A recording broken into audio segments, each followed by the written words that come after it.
Apart from Judas Iscariot, if there was an apostle that was most looked down upon, that would certainly be Thomas, I think. And it's really today's gospel reading that is the cause of that. He even has his nickname, the Doubting Thomas, and it's really from the gospel reading we read today.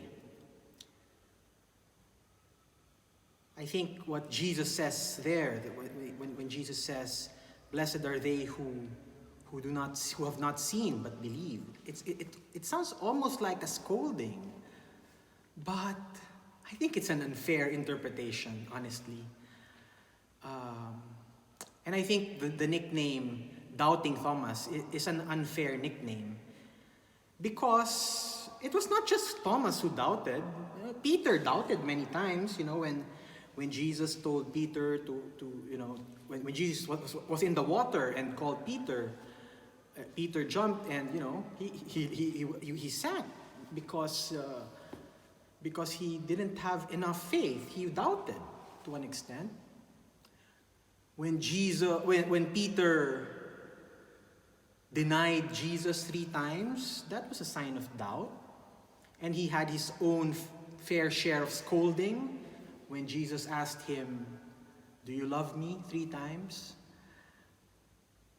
But why is it that Thomas gets that nickname, Doubting Thomas?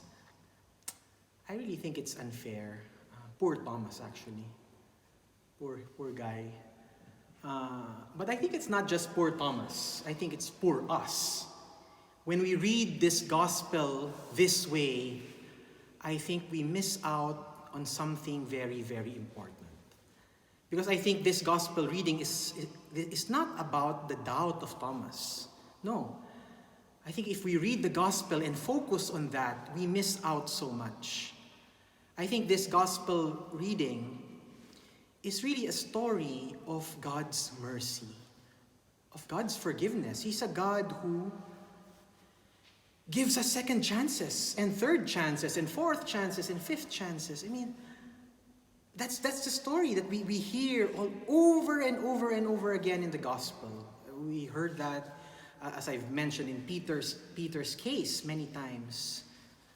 And I think that is really what happened in today's gospel. Here was an apostle who was saying, "No, I will not believe unless I am able to put my finger on his palm, on his side." But despite that very glaring sign of disbelief, that very glaring sign of doubt, Jesus showed himself to Thomas. And I think that is an important fact, an important truth that we need to hold on to. That we have a God who puts up with our weaknesses, who puts up with our doubts, who accepts us for who we are, despite the many times we fail. And that is why I think that the gospel story today is really a story of God's mercy, God's forgiveness. Because, as I said, if we read it simply as a story of Thomas's doubt, we miss the point.